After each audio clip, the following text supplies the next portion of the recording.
My boyfriend mocked me over dinner. He said I looked cheap. That my laugh was annoying. All in Spanish, thinking I was clueless. I smiled the entire time. Then, right before we left, I turned to his family and responded to every single insult. In perfect Spanish. Their laughter cut through the elegant dining room as Sebastian whispered, "Yes, Linda pero tonta," to his smirking family. Pretty, but dumb. That's what my boyfriend of 6 months thought of me. What he didn't know, as I smiled politely across his mother's fine china, was that I spoke fluent Spanish. I'd been collecting their insults all evening like tiny daggers, waiting for the perfect moment to reveal that the American girlfriend they'd been mocking understood every cruel word. Sometimes silence isn't weakness, it's ammunition. I always thought I was good at reading people. Before Sebastian Alvarez, I prided myself on my ability to see beneath the surface, to catch the little tells that revealed someone's true character. But with him, I was blind. Willfully, embarrassingly blind. The morning we met, I was buried in my linguistics textbook at Marlowe's, the cozy bookstore cafe a few blocks from my graduate campus. I'm Romy Adler, 26, working on my master's in communications, and usually far too busy for distractions. The place was packed, every table filled with students hunched over laptops or professionals having early meetings. I barely noticed when someone approached my table. "Excuse me," a voice said, warm and slightly accented. "Would you mind if I shared your table? Everywhere else is full." I looked up into the most captivating brown eyes I'd ever seen. He was tall, with perfectly styled dark hair and a smile that made my carefully constructed walls crumble instantly. "Of course," I said, moving my books to make space. "Please." "I'm Sebastian," he said, extending his hand across the table after setting down his coffee. "Romy," I replied, noticing the firmness of his grip, the expensive watch on his wrist. He nodded at my textbook. "Communications? Are you a student at Westlake?" "Graduate program," I explained. "Cross-cultural communications, specifically." His eyebrows raised. Impressive. Breaking down barriers between worlds. The way he said it, like he found me genuinely interesting, sent a flush of pleasure through me. "What about you?" I asked. "What do you do?" "Investment banking," he said, making a face that suggested he found it tedious. "But my passion is literature. South American writers especially. Marquez, Bolano, Allende." We talked for 2 hours that morning, long after my coffee had gone cold. Sebastian Alvarez, I learned, was the son of Colombian immigrants who had built a successful financial services business. He'd been born in Bogota but raised here since he was 5. He moved between cultures with an effortless grace I envied, quoting Colombian poets 1 minute and debating American politics the next. When he asked for my number before leaving, I gave it without hesitation. By our 3rd date, I was already falling hard. "You're different," he told me as we walked along the river after dinner, his fingers entwined with mine. "Most American girls I date are so predictable. You have depth." I should have asked what happened to those other predictable American girls. I should have noticed how he constantly drew lines between me and them, as if testing which side I might fall on. But I was too caught up in his compliments, too flattered by his attention. Sebastian was everything I thought I wanted. Handsome, intelligent, ambitious, with just enough of an edge to keep me fascinated. When he spoke Spanish on calls with his family, the language sounded like music, intimate and rich with emotion. I could only guess at. "You should learn Spanish," he'd tease, running his fingers through my blonde hair. "Though maybe not. It's cute when you don't understand." "I took some in high school," I'd reply with a small smile. Which wasn't exactly a lie. I just didn't mention the semester abroad in Barcelona, or the advanced conversation classes I'd continued taking through college, or how I'd kept up my practice to the point of near fluency. It hadn't seemed important to mention until later. He'd smile, showing those perfect dimples. "Mi amor, you're beautiful enough to not need it." I'd laugh, ignoring how the compliment felt backhanded, like many of his. Sebastian had a way of wrapping criticism in charm, making me constantly question if I was being too sensitive. "You're so American sometimes," he'd say when I suggested splitting the check. Or, "I love how you don't care what people think about your clothes." Each comment delivered with such affection that I'd find myself thanking him for the insult. There were other signs, of course. The coldness that would come over him during phone calls with his family, always in Spanish, always ending with laughter I couldn't understand. The way he checked my outfit before we met his friends, suggesting small adjustments that somehow always made me feel less like myself. How he'd introduce me as my American girlfriend, like I was some exotic pet he'd acquired. My best friend Zoe noticed. We'd been roommates in college and remained close, the kind of friendship where brutal honesty was both expected and appreciated. "Are you sure about this guy?" she asked one night over wine in my apartment, her legs tucked under her on my sofa. "He seems, I don't know, like he's playing a role." "What do you mean?" I asked, defensive despite myself. I've seen him with you, and I've seen him when he thinks no one's watching. It's like he's two different people. She took a sip of her wine. And the way he talks about his family like they're royalty or something, but he never wants you to meet them? It's weird, Romy. You don't know him like I do. I defended, swirling my glass. He's just private. Different around family. She raised an eyebrow. And that doesn't worry you? Who someone is with their family usually tells you a lot. His family is important to him, I said. He just wants to make sure the timing is right. 6 months isn't right timing? Zoe pressed. Look, I'm not trying to be a jerk. I just don't want to see you get hurt. I brushed her concern off with a laugh. What did Zoe know? She hadn't seen how Sebastian looked at me when we were alone, or felt the electricity when he touched me. She didn't understand the depth of what we shared. 6 months in, I was sure I knew him better than anyone. Then came the invitation. You should meet my family, he said one Sunday morning as we lay tangled in my sheets, sunlight streaming through the blinds I'd forgotten to close.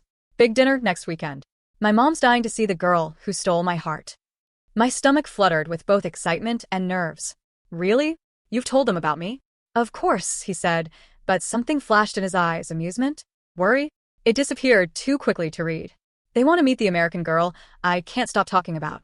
I sat up, suddenly wide awake. Wow. That's great. I'd love to meet them. They'll love you, he said, but there was something in his tone that didn't quite match his words. Just be yourself. Well, maybe a slightly more conservative version of yourself.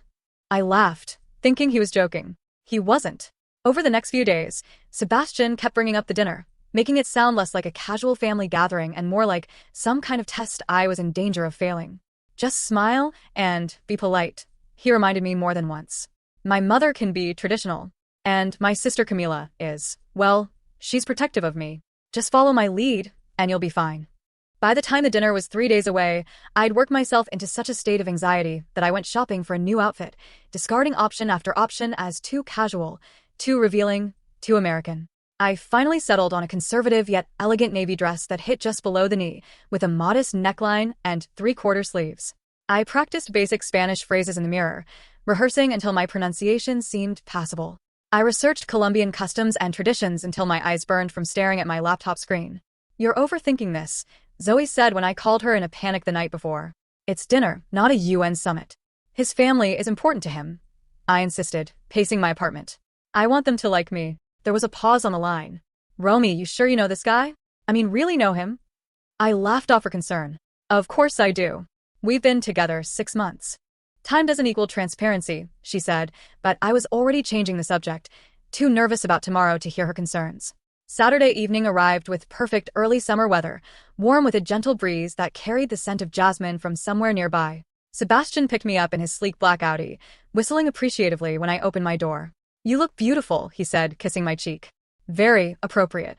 The word landed awkwardly, but I smiled through it. Thank you. I want to make a good impression.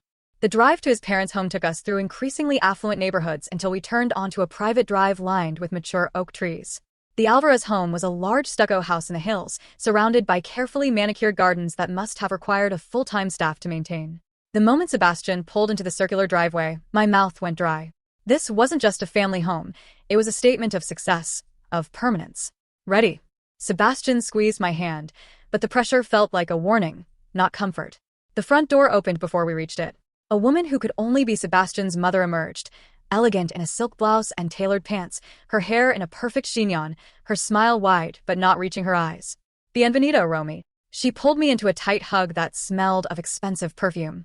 We've heard so much about you. Behind her stood Sebastian's father, tall, stern, with the same dark eyes as his son but none of the warmth, and a young woman who had to be his sister, Camila. She was stunning, with sharp cheekbones and a cool appraisal that made me feel instantly inadequate. It's lovely to meet you all, I said, hoping my voice didn't betray my nerves. Thank you for having me. Our pleasure, his father said, his English perfect but formal. Sebastian speaks very highly of you. The house inside was overwhelming and elegant, filled with family photos in silver frames, religious icons displayed in glass cases, and artwork that looked valuable enough to require special insurance. Everything was immaculate, not a cushion out of place. As Sebastian gave me a tour, showing off the formal living room, the study lined with leather-bound books, the sunroom that overlooked the garden, I noticed something odd. The glances exchanged between him and Camila. The way his mother's smile stiffened when I admired a painting. The laughter that happened just after I'd speak. It was subtle, like catching movement from the corner of your eye, but it was there. Your home is beautiful, I said to his mother as we moved toward the dining room. Gracias, she replied, giving Sebastian a look I couldn't quite interpret. We like nice things. I felt the first real chill of the evening. Something was off. I just couldn't put my finger on what. The dining room was as intimidating as the rest of the house, a long mahogany table set with china that looked too delicate to eat from, crystal glasses that caught the light from an elaborate chandelier, and fresh flowers arranged with professional precision. A woman in a black and white uniform was quietly placing the final touches on the table. Sit here, next to Sebastian, his mother directed, pointing to a chair that put me directly across from Camila. I smiled gratefully, smoothing my dress as I sat. From the moment we sat down, Sebastian slid seamlessly into Spanish with his family.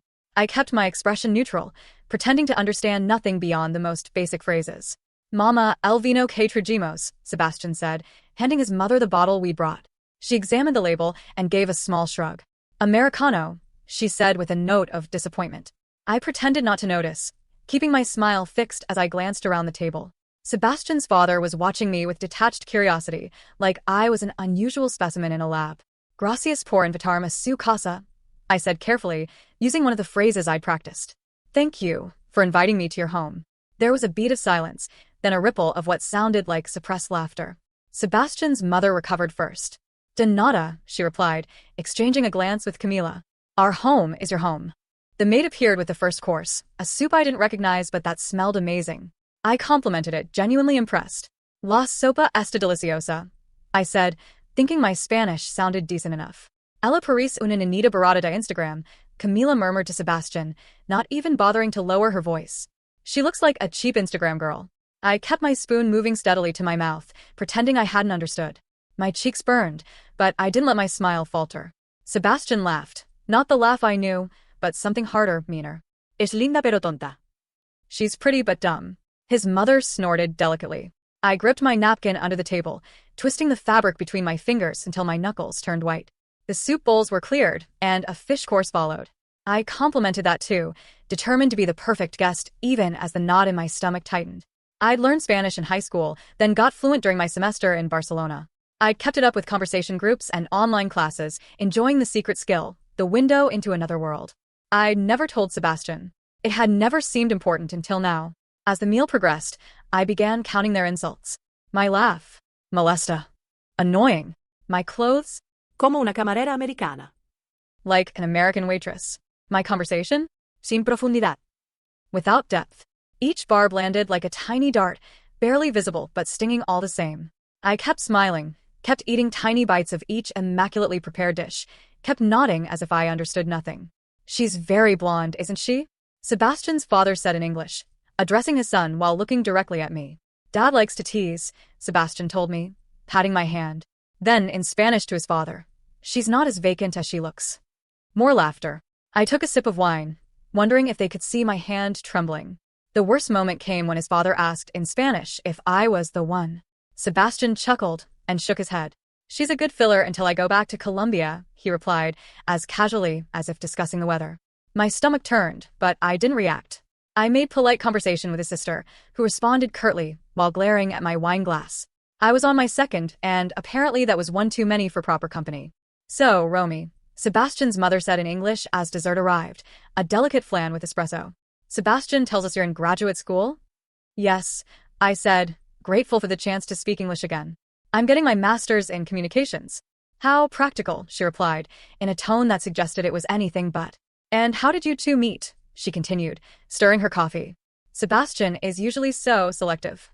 I recited the bookstore story with a smile, aware that as I spoke, Sebastian was murmuring something in Spanish to Camila that made her smirk. Such a romantic, his mother said when I finished. Don't you think, honey? She directed this at Sebastian's father, who merely grunted. Romy doesn't need romance, Sebastian said, squeezing my shoulder. She's very, what's the word? Accommodating. The double meaning wasn't lost on his family, who exchanged knowing looks. I smiled wider than ever, because I had a plan now, and I wasn't going to let them see it coming.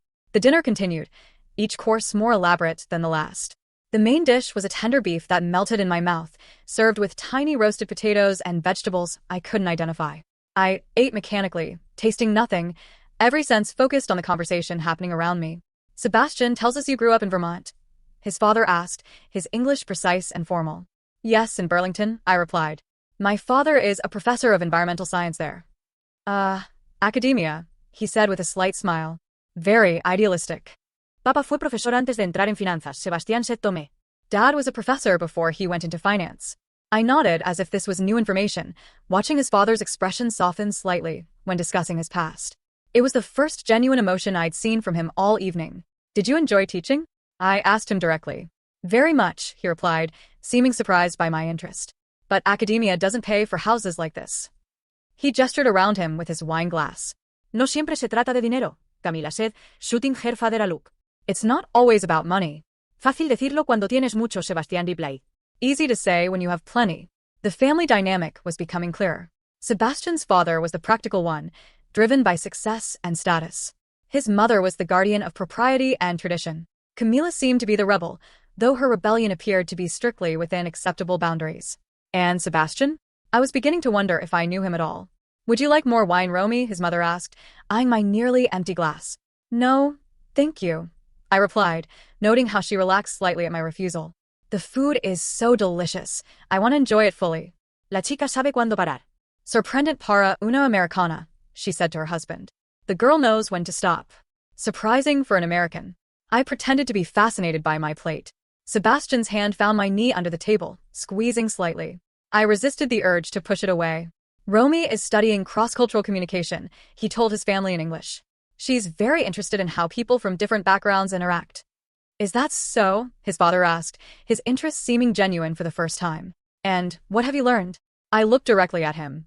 That people often say one thing to your face and another behind your back, especially when they think you can't understand them. There was a moment of silence. Sebastian's hand tightened on my knee. How very insightful, his mother finally said, her smile tight. Sebastian, did you tell Romy about the time you spent in New York? The subject changed smoothly. The moment of tension passed. But I had seen the flash of unease in their eyes. They were wondering if I'd meant something by my comment.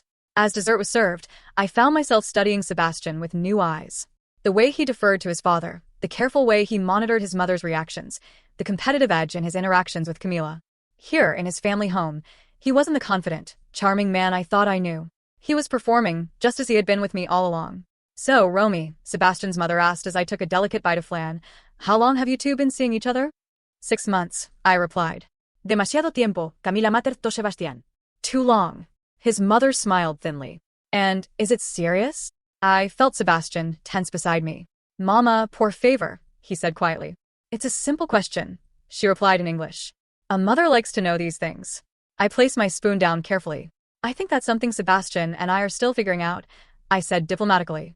Smart girl, his father said, nodding. No need to rush these things. Especialmente cuando no es la adecuada, his mother added. Especially when she's not the right one. I took a sip of water, letting the coolness soothe my throat, which felt tight with unshed tears. Not of sadness, but of rage. As the dinner finally wound down, Sebastian seemed to relax, clearly thinking we'd made it through unscathed. He had no idea what was coming. As I spooned the last bite of flan into my mouth, Camila suddenly leaned forward, her eyes assessing me directly. How long did you say you've been with my brother? She asked, her English perfect but clipped. 6 months, I replied, keeping my tone light. Demasiado tiempo, she muttered to Sebastian. Too long. I catalogued every cruel comment, every smug grin Sebastian shared with his family. I wasn't just being mocked. I was being paraded as a joke, a temporary amusement until he returned to the life they clearly thought he deserved. Between dessert and coffee, Sebastian leaned close, his breath warm on my ear. You doing okay? He whispered, like a snake with syrup in his voice. I nodded, meeting his eyes. This has been eye-opening. He smiled, clearly misinterpreting my meaning. His hand squeezed my knee under the table, a possessive gesture that now made my skin crawl. As Sebastian's mother began discussing some family event, my mind drifted to a conversation with Zoe 3 months into my relationship with Sebastian. We had been browsing through a bookstore, much like the one where I'd met him. Zoe picked up a novel, turning it over to read the back cover. So things are going well with Mr. Perfect, she asked, not looking up from the book. Really well, I said, smiling. He's taking me to that new rooftop restaurant on Friday. She replied, putting the book back on the shelf. Can I ask you something without you getting defensive? I laughed. That's never a good start to question. He talks down to you, Romy, she said, her voice gentle but firm. You laugh it off, but he does it a lot. I felt my defenses rise immediately. He's just teasing. It's how we are together. No, she'd insisted, putting down the book she was examining. It's how he is with you. There's a difference. You're being dramatic, I told her. He's funny and sarcastic. It's just his sense of humor. If you say so, she replied, but her expression remained concerned. Just pay attention to how he makes you feel. Not just when things are good, but after you've spent time with him. If you feel smaller instead of bigger, that's not love. Another memory surfaced. A party at his friend Miguel's apartment about 4 months into our relationship. Sebastian had his arms slung around my shoulders, 3 drinks in and louder than usual. My American trophy, he'd announced to the room, kissing my temple. Everyone laughed, and I laughed too, thinking he was being playful. Now, I understood. I'd never been a partner to him. I'd been a novelty, an exotic diversion, something to show off and then discard. I watched his parents carefully throughout the dessert course. His mother clearly saw me as beneath them, an unfortunate phase her son was going through. His father looked disinterested, almost amused by my presence, like I was some entertainment provided for the evening. When Sebastian's mother asked if I'd traveled much, I deliberately dumbed down my response. Just Florida for spring break, I said, though I'd actually backpacked through Europe for 6 months after college. Americans, his father muttered in Spanish to Camila. Their idea of culture is Disney World. I nodded eagerly, as if I thought they were agreeing with me. Their smugness was palpable, and somehow, feeding it made my planned revelation feel all the more satisfying. The maid brought coffee in delicate china cups. I watched as Sebastian's mother directed her in rapid Spanish, her tone imperious. The young woman, probably not much older than me, kept her eyes down, her movements efficient. I wondered how many times she'd been mocked in this same dining room after serving guests like me. Cream or sugar? Sebastian's mother asked me in English. Just black, thank you, I replied. Como su alma, Camila murmured. Black like her soul. Sebastian snorted, trying to disguise it as a cough. I took a careful sip of the bitter coffee, savoring the burn on my tongue.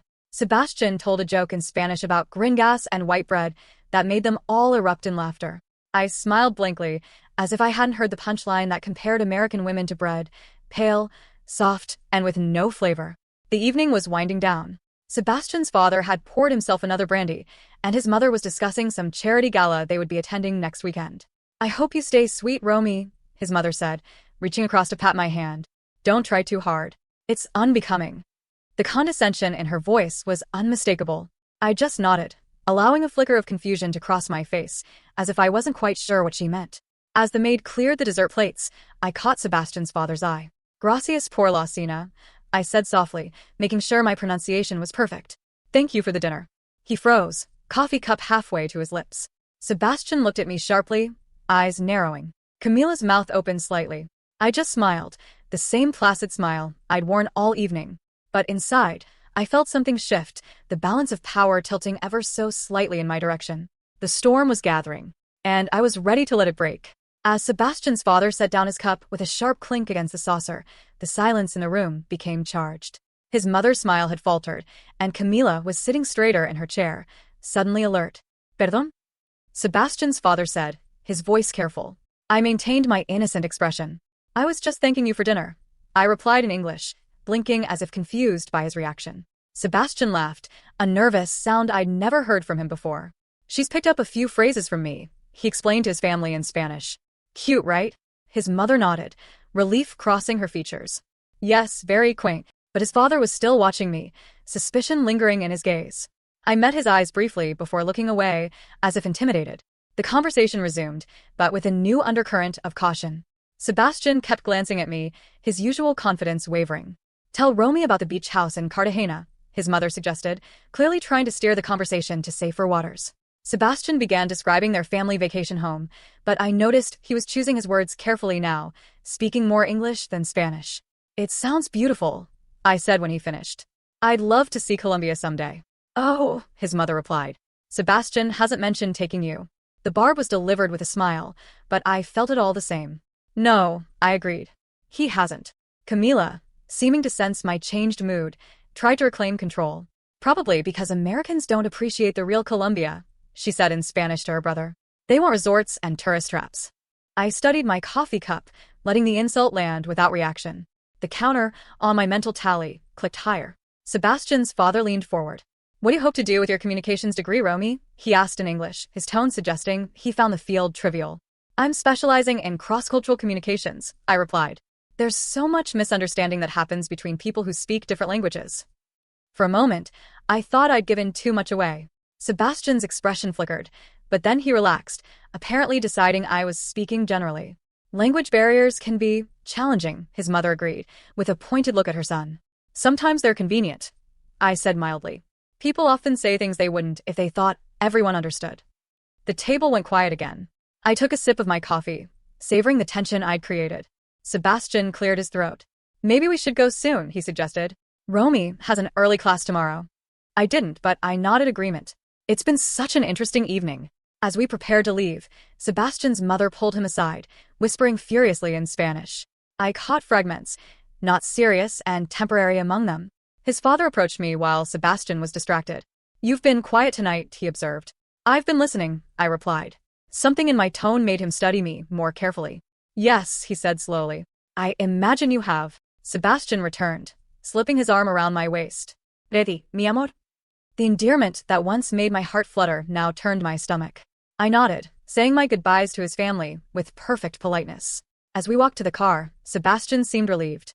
That went well, he said, squeezing my shoulder. They liked you. I didn't answer immediately, watching the house recede in the side mirror as we drove away. The perfect facade, both his and mine, was about to shatter. Did they? I finally asked. I got a different impression. Sebastian frowned slightly. What do you mean?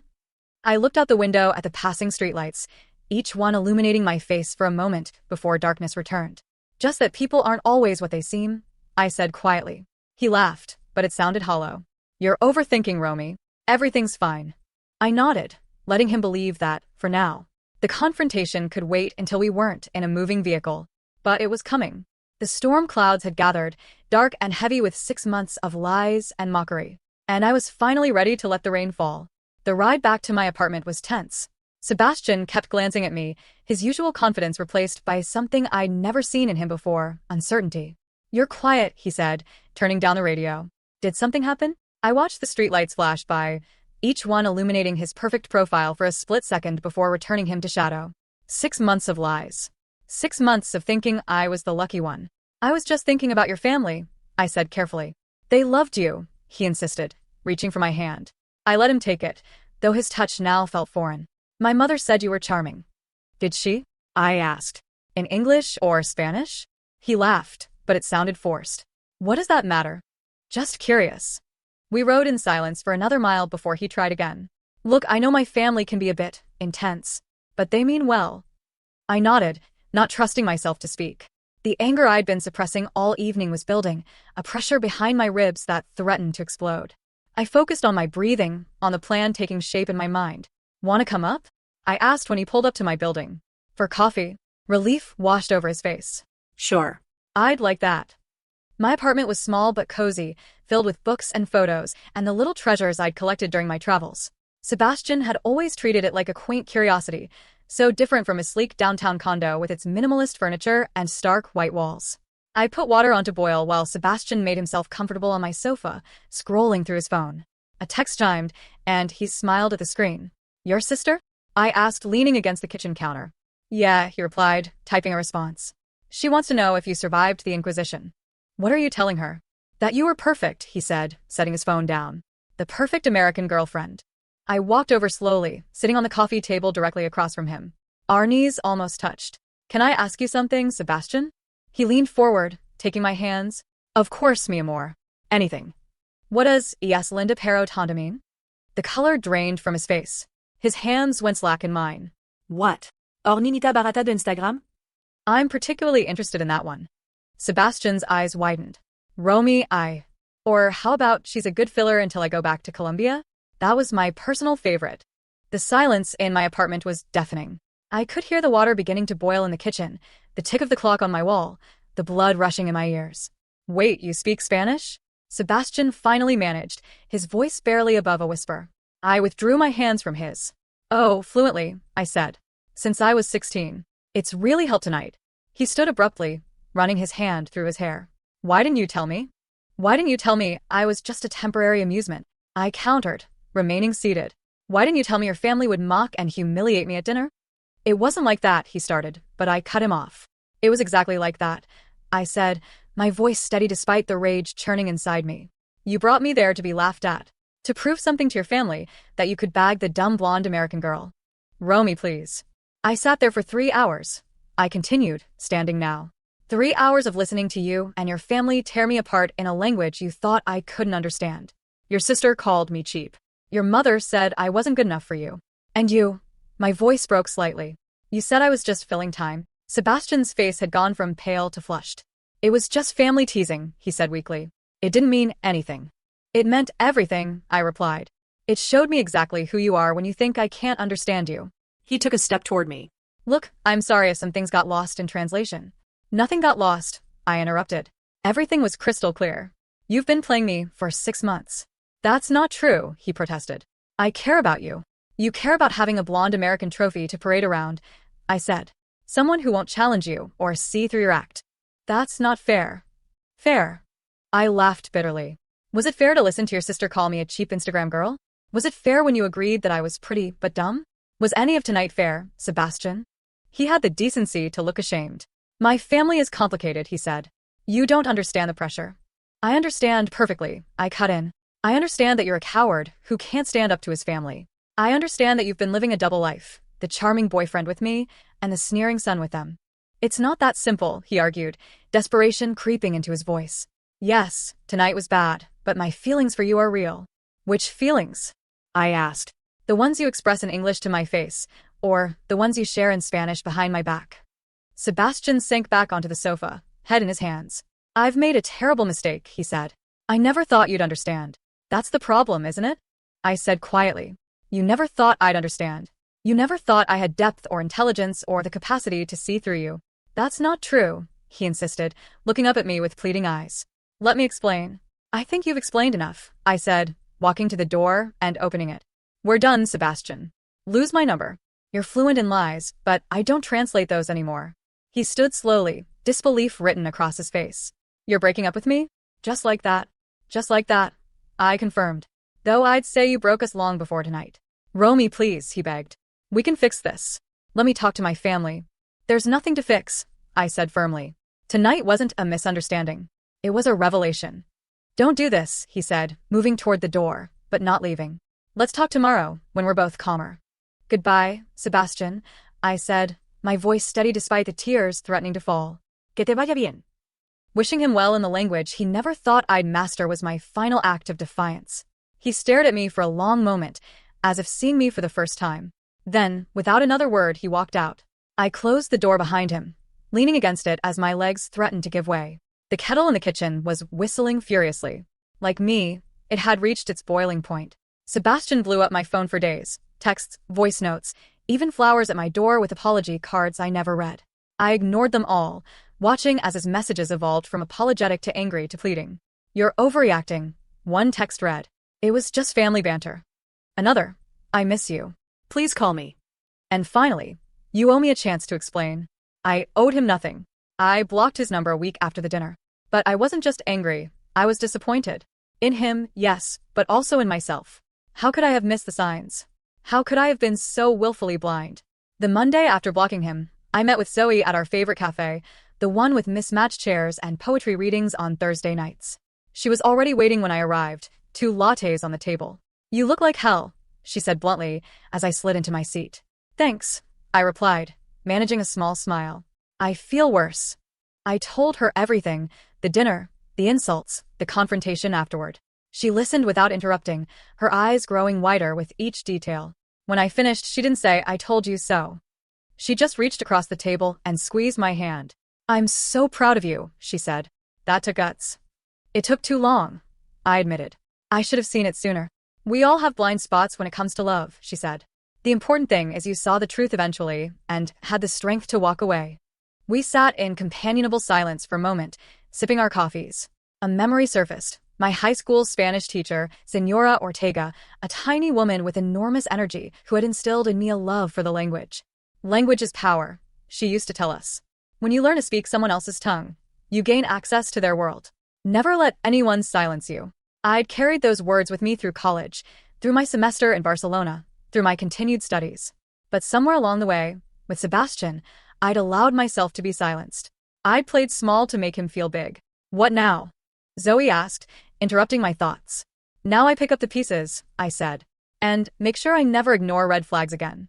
That night, I sat on my bedroom floor and journaled everything that had happened, not to wallow, but to remember. To create a record of the signs I'd missed, the compromises I'd made, the times I'd felt diminished but had rationalized away my feelings. Not to punish myself, but to ensure I never lowered my standards again. 3 days later, a direct message appeared on my Instagram from Camila, Sebastian's sister. I almost deleted it without reading, but curiosity won out. I didn't know you understood. It read, I'm sorry for laughing. What we did was cruel. I stared at the message for a long time, my finger hovering over the reply button. In the end, I closed the app without responding. Her apology wasn't for me, it was to ease her own conscience. I didn't owe her absolution. The following weekend, I was organizing photos on my laptop when I came across a video I'd taken of Sebastian months ago. We'd been at a restaurant, and he was telling a story about a server at another table who had a thick Eastern European accent. In the video, he was mimicking the man's speech pattern, exaggerating it for laughs. I hadn't noticed it then, how cruel the imitation was, how the humor relied entirely on mockery. Now it made me sick. I deleted the video, along with every picture of Sebastian on my phone and social media. It felt like cleaning house, like removing a toxin from my system. The next week, I forced myself to go out. Not to a bar or club where the goal was to meet someone new, I wasn't ready for that, but to a salsa bar downtown that offered dance lessons on Wednesday nights. I went alone, ignoring the flutter of anxiety in my stomach as I entered the crowded space. For 2 hours, I danced. I laughed when I stumbled, accepted guidance from the instructor, and felt the music move through me like a cleansing wave. I wasn't performing for anyone. I wasn't trying to be perfect. I was just being. As I walked home that night, I realized I was reconnecting with a version of myself that existed before Sebastian. The woman who didn't apologize for taking up space, who found joy in learning and growing, who didn't need anyone's approval to feel worthy. 2 weeks after the dinner from hell, I received an email that made me pause.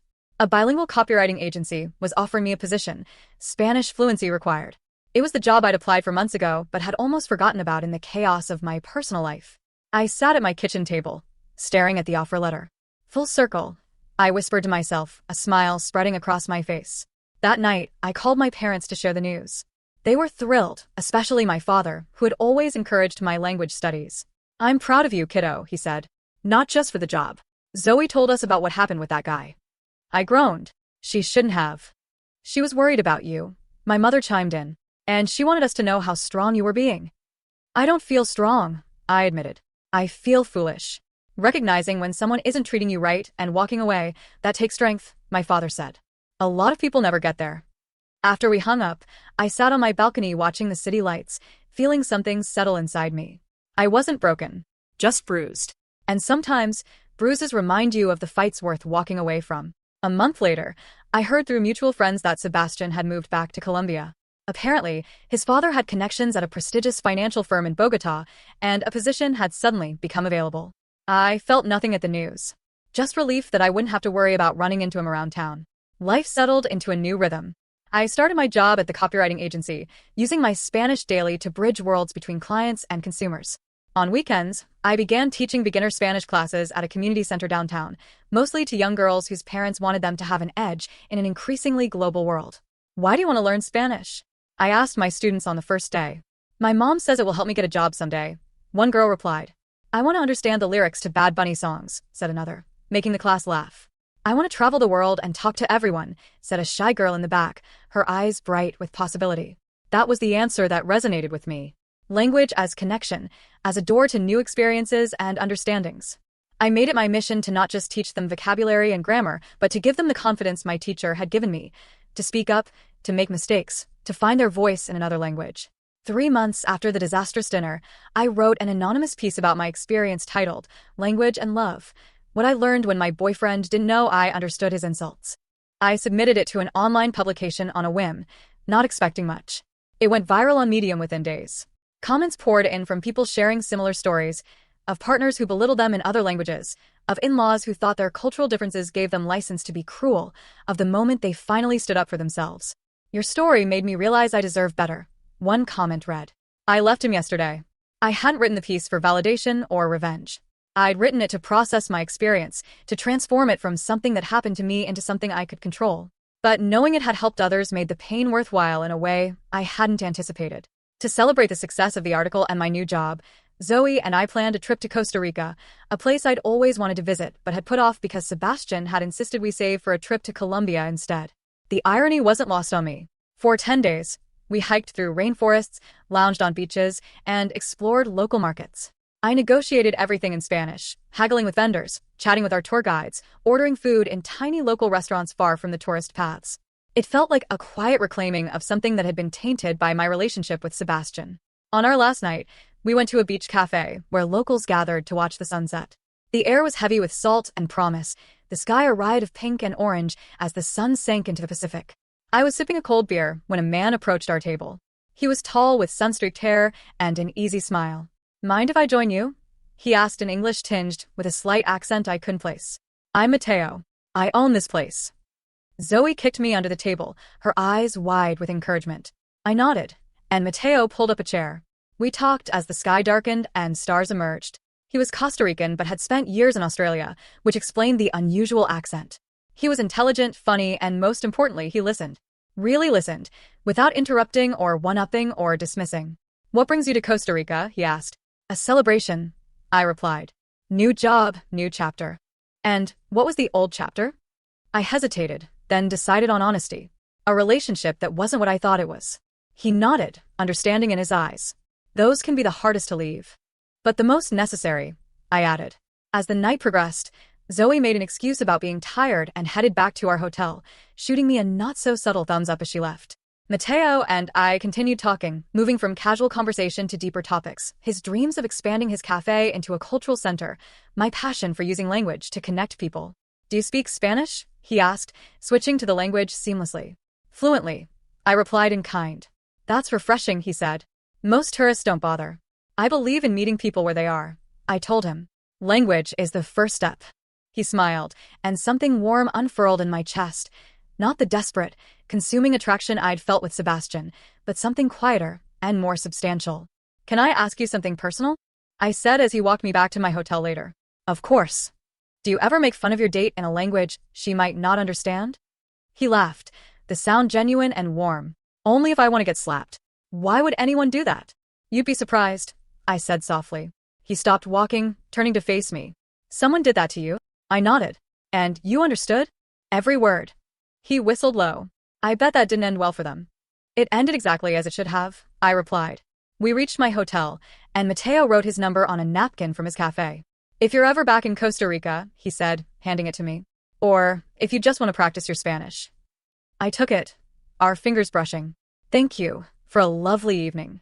"Thank you for sharing your story," he replied. Not everyone has the courage to walk away from something that diminishes them.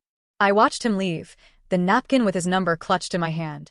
I didn't know if Mateo would be something. It was too soon and we lived in different countries and I was still healing. But I did know this. I'd never again pretend not to hear. I'd never again make myself small to make someone else feel big. I'd never again mistake cruelty for charm. Back in my room, I stood on the balcony overlooking the ocean, listening to the rhythmic crash of waves against the shore. I thought about how far I'd come since that dinner, not just geographically, but emotionally. I'd reclaimed my voice, my confidence, my sense of self. Because now I wasn't just fluent in Spanish. I was fluent in myself, my worth, my boundaries, my truth. And that was a language no one could ever take from me again. The morning of our departure, as we waited for the shuttle to the airport, I received a text from Mateo. "Safe travels. The cafe will be here when you're ready to return." Ismail, typing a simple response. Gracias por escucharme. Thank you for listening. Because in the end, that's what we all want, to be heard, to be understood, to be valued for exactly who we are. Not despite our differences, but because of them. Not as temporary amusements, but as equal partners in the complex, beautiful dance of human connection. I boarded the plane with Zoe, ready to return home. Not to the place I'd been, but to the woman I'd become. Strong. Certain. Fluent in the language of self-respect. And for the first time in a long time, I wasn't translating myself for anyone. Have you ever pretended not to understand something, only to realize your silence taught you everything you needed to know? If this story resonated with you, like and subscribe for more tales of women who turn underestimation into their greatest power.